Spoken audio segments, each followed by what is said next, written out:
Hello and welcome to Joy in Our Town. I'm your host, Suzette Maylor, and thank you so much for watching. In this segment, we're going to be discussing youth mentoring and tutoring programs from someone who took the leap back in 2003 and started one himself along with his wife. His name is Mr. Andy Fernandez, and he's the director and founder of Firewall Centers in Broward County, Florida. Welcome, Andy. How are you? Welcome. How are you, Suzette? So excited to have you. Thank you. Thank you. And we want to talk about where your name came from. Let's start there. Firewall Centers. Yes, people think about computers and firewalls. It comes from Zechariah 2:5.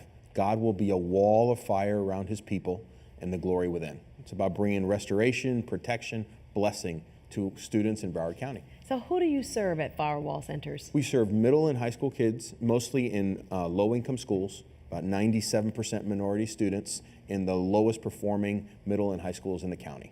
Those sound like the forgotten kids. I mean, honestly, when you look at the national statistics, you're about 82% of students graduate from high school, but when it comes to these at-risk, low-income students, only 58% here in Broward County graduate. Nationally, it's about the same. So that's less than 6 in 10 will actually graduate from high school. Amazing. So you have kids that probably won't graduate and probably won't be able to be contributing members of society. So let's start from your story. How do you get involved in starting your own tutoring and mentoring program? Well, the cool thing is I had no background in working with kids or working in tutoring or mentoring. I ran my own business for about 15 years.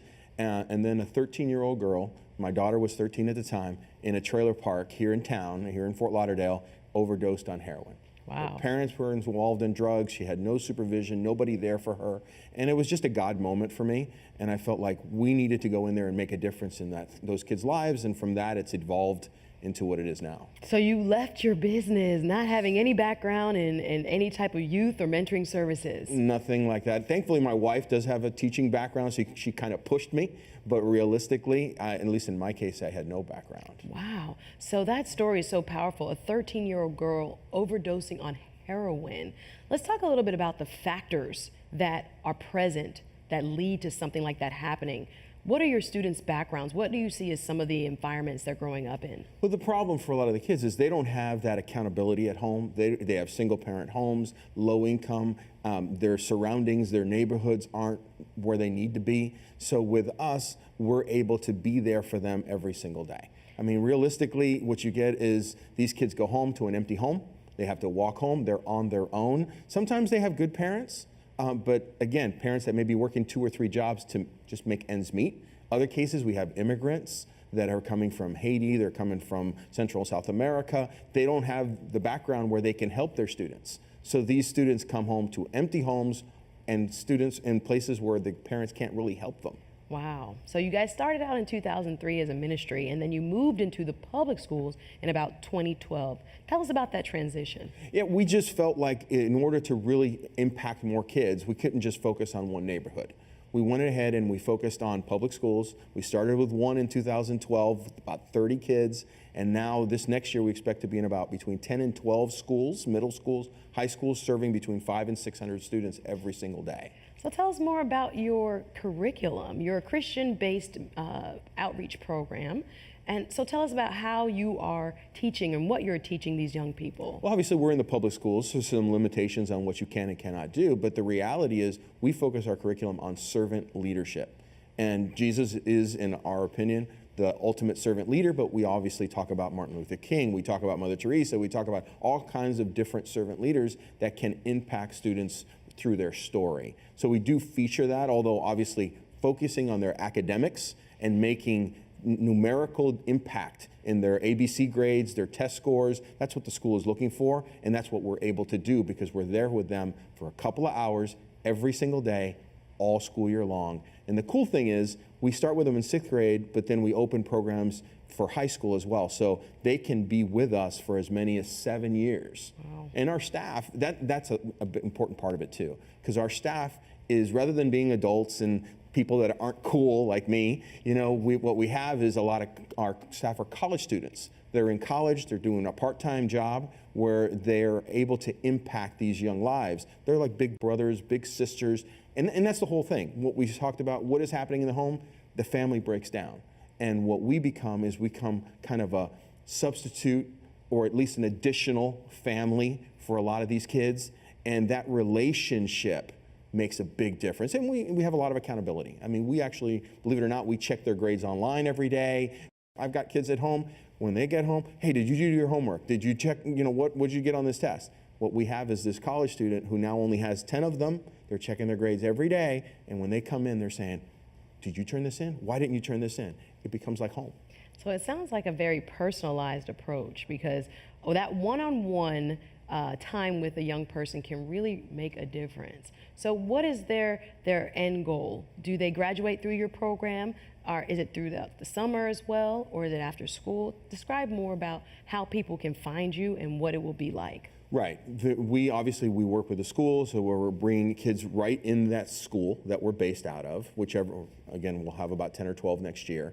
And right when the bell rings, we're sitting there prepared for them with some food, and then our curriculum, which is quick, and a lot of tutoring and mentoring and just building that relationship. So they'll start at the very first day of school, then when they graduate to the next grade level, we're there with them. And then we stay with them through graduation, ideally, and then we have some of our graduates then become our staff, our college students. So that circle of giving and giving back becomes a part of our whole culture as an organization. That's excellent. So what role does tutoring play? You mentioned tutoring, and I know a lot of times students get very frustrated if they're not reading at grade level, doing math at grade level. How does tutoring help? Well, every day you're able to, especially in a small group setting, you're able to give them that individual attention that they need. Because sometimes what happens with a lot of the low-income kids and the at-risk kids that we're dealing with, and this is why the statistics are so bad, is because they don't do well for a couple of weeks. They forget to turn in something.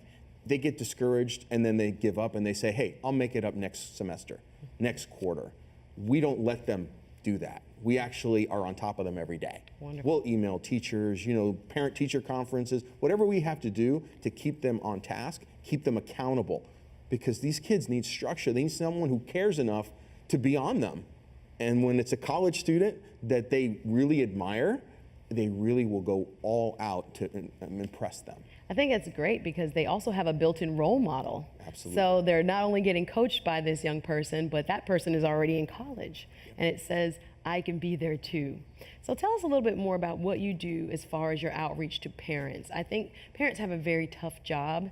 And again, sometimes they can't help, but they're juggling so many different things. So it's not that they don't want to help that student excel, but they're just trying to make ends meet and just figure out life on their own. How do you support parents? Well, obviously, the biggest support is by making sure their children get the attention, get their homework done. So when they go home, they don't have to be handling homework. They don't, and a lot of our parents obviously don't necessarily speak the language, or as you say, have multiple jobs. So just by being there and helping the students, we're helping the parents. But we also have several outreach days where the parents will come in and we train the parents on how they can help their student, and not necessarily with helping them with math, but helping them by keeping them accountable, checking their grades, different things that they can do, tips, to be able to take care of their child a little bit better when it comes to their schoolwork. I think that's excellent because sometimes parents don't have a rule book. Correct. They don't have an instruction manual, so they get lost sometimes in not knowing how to really support their child.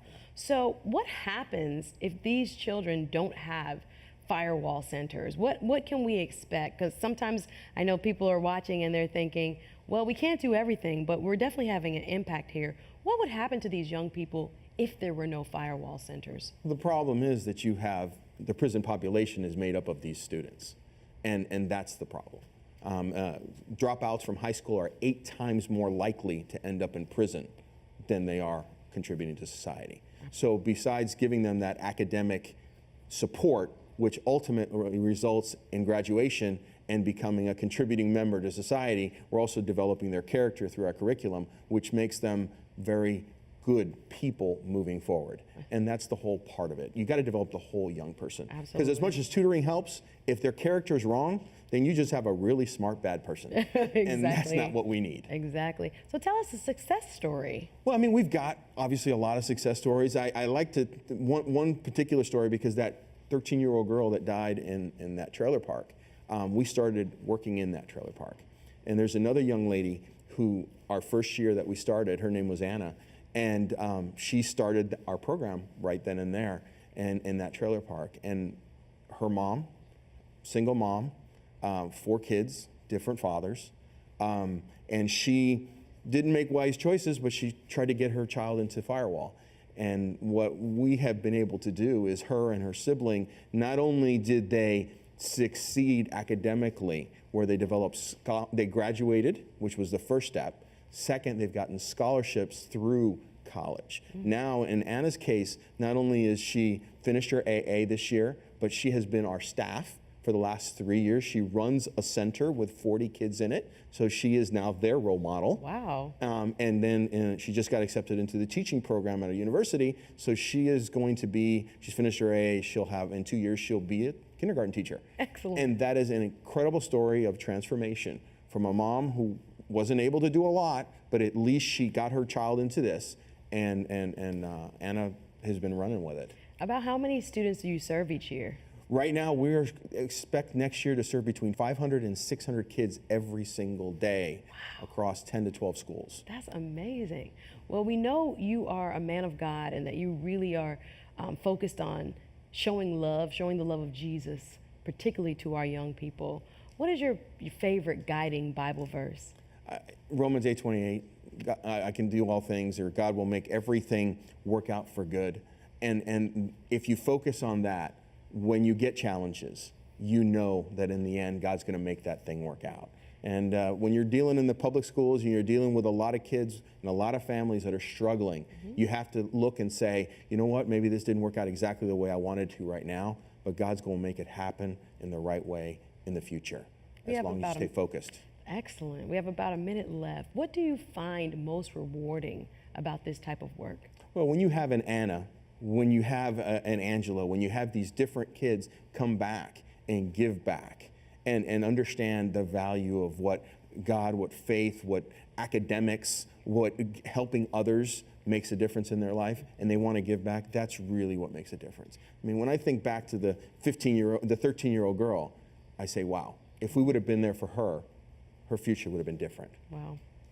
If there is a parent watching or a caregiver watching who needs an encouraging word, what would you tell them?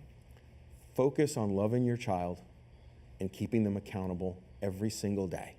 Don't think that because you're nice to them and you give in to them all the time that you're a better parent. No, it's about keeping them accountable, keeping them structured, and find support, because you may need your own help. Find support, get people around you that can lift you up and guide you. That's a good word. Quickly, give us your website. Firewallcenters.org.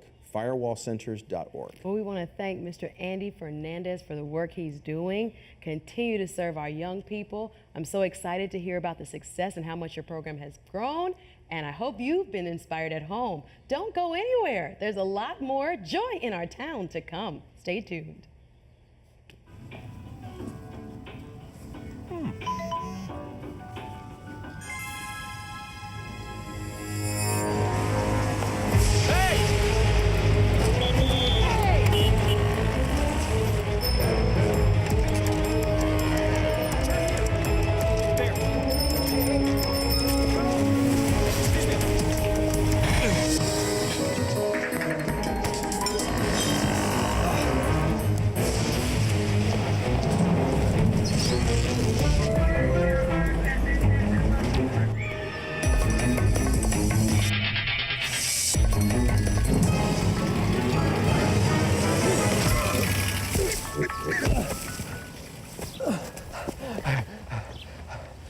So, same time next week?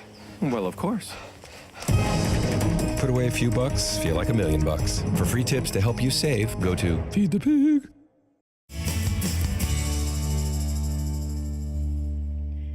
Hey everybody, and welcome back. It's Joy in Our Town. Thank you so much for watching. I'm your host, Suzette Maylor. In this segment, we're going to be talking about how to become good financial stewards, financial literacy and how we can basically win at our finances. Our guest and expert here today is Ms. Temple M. Beauclair. She is the Vice President of New Vision, Inc., and she's going to have some very helpful tips for us. Welcome. Thank you, and thank you for having me. So excited. I know people have issues with money, so this should be a very interesting conversation. We all do. Yes, ma'am. So let's start first and foremost about how you got involved with teaching the body of Christ about how to become good financial stewards. Well, for the last 15 years, I've been a licensed mortgage broker, and I take a lot of pride in being able to understand finances and money. And I was offered a tremendous opportunity to teach financial literacy classes by a very good friend of mine. She and her husband pastor a church, and she offered me an opportunity to come there and teach over a 9-week period, a course of time, the classes to teach financial literacy. And so that's how I started there, and I continue to do that in churches around Dade and Broward counties. Excellent. So let's define our terms, just in case everyone doesn't understand what we're talking about. How would you define financial literacy? Well, the term financials are anything, all things money. For example, anything your income, your outgo, your expenses, and your debt, financial. Credit also. And then literacy is knowledge, that which you don't know about a certain topic. For example, you're very literate about what it is that you do, and then I'm literate about that which I do. Not that you're ignorant, but literacy is the knowledge or the knowing of. So why is there such a big gap in our financial literacy, especially in the body of Christ? Why don't we know about money? Well, because you don't know what you don't know, because you don't know that you don't know it yet. And a lot of it comes from our experiences as children or those people that we hang around. And there's statistical information that you are perhaps equivalent to the 5 people that you hang around, your closest friends and or family. So if everybody's spending money and they're in debt and they're trying to buy the next shiny thing, then so am I. We're trying to keep up with the Joneses. Yeah, that's a big problem. It is a big problem. So are we trying to live above our means? Oh, yes. Unfortunately, we are. And that's why when I prayed years and years ago to be a voice of reason, to show everyone what it is that I understand and that I know, and just impart that knowledge on to whomever will listen. If you give me 5 minutes, I'll convince you. Let's start saving money. Let's start doing a budget. Excellent. All right. So we're going to touch on budgeting just shortly. Okay. So why is it important that we are good stewards, and we talk a lot about in the body of Christ, stewardship of our resources? Why is that important? Because of the fact that we're charged to do that. We're challenged in the Bible. If he gives it to you, and let me just digress for a moment. As children, parents and children, or children of God, when you pray or you want or you anticipate other blessings, if you haven't been a good steward or manager of small things, then it's almost impossible that I can trust you or entrust you of larger things or larger blessings, because it'll put you in a deficit situation if I gave it to you and you still don't know how to handle it. So a budget is telling your money what to do before it comes in, writing it down, because a long memory, that doesn't beat a short pencil and paper. So I try to impart the importance of putting it down on paper before the month begins, or before the year begins, if be it.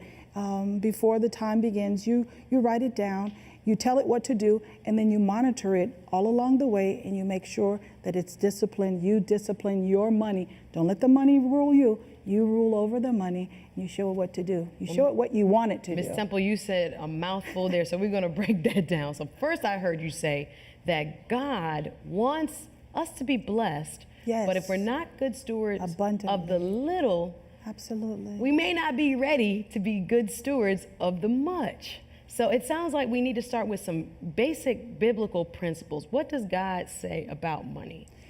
First off, he will bless us all abundantly, the sinner and the non-sinner, to your level of understanding. So first of all, we need to talk about your first 10%, the tithe. You give that to the house of God, your local charity, if you will. You start there, and then you learn how to manage the other 90% in percentages that pertain to you. That first 10%, it's already gone. So you take that 90, then you make it housing, expenses such as water, foods, light. Let me just tell you, everybody probably thinks in this day and time that cable is a necessity, and it's really not. When you're trying to trim your budget and make that money work for you, cable might be a good thing to, even a house telephone, something as simple as that, to trim your expenses. Therefore, when you get down to the bottom of that 90%, then it won't be that large. So you don't have to pay off a whole lot of debt. Definitely, and I understand what you're saying. It sounds like folks need to, as you say, write down where their money is going. Absolutely. I find that sometimes people don't even realize what they're spending their money on. Sure. And that's not an indictment. I'm in that choir. But I sometimes realize at the end of the month, if you look at your bank statement, you wouldn't believe what you spent eating out. You wouldn't believe what you spent on clothes. You wouldn't believe what you spent on some frivolous item that you don't need. Why is this that we are always under the impression that we don't have enough money? Because if you stop and think about it, we have everything that we need. And we're talking needs versus wants. The wants are that next new shiny thing. So I try to encourage and challenge my classes to take a look at what it is you actually need. And when you start there, you write it down. And a good place to start is, in fact, the past. You look at the previous bank statements or your swipe card, and I encourage them to begin a process of using cash. And I know that sounds foreign, but if you begin to People use... still use cash? Yes, absolutely. Sure. And you start to use cash, and once you run out of cash, you're done. There's no more swiping and there's no more charging. And that is how you get to take control of your funds, and you start to manage it and be good stewards of that particular resource. That's great advice, because I do feel that swiping can give you a false sense of money always being there and that it is infinite and there is an end to it. Absolutely. So step one of your budget, sit down, write down what you're spending currently and where you want to spend. Or what does that look like for people to have some practical steps? What does it look like creating a budget?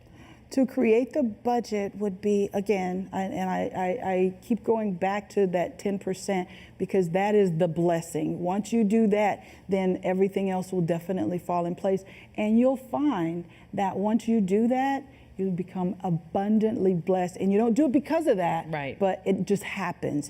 And then once you realize what the importance is of sticking to the budget, your housing, your electricity, the four walls of your house, this is what the needs are. Everything else is secondary. Everything else is secondary. And then, of course, your frivolously spending money, eating out.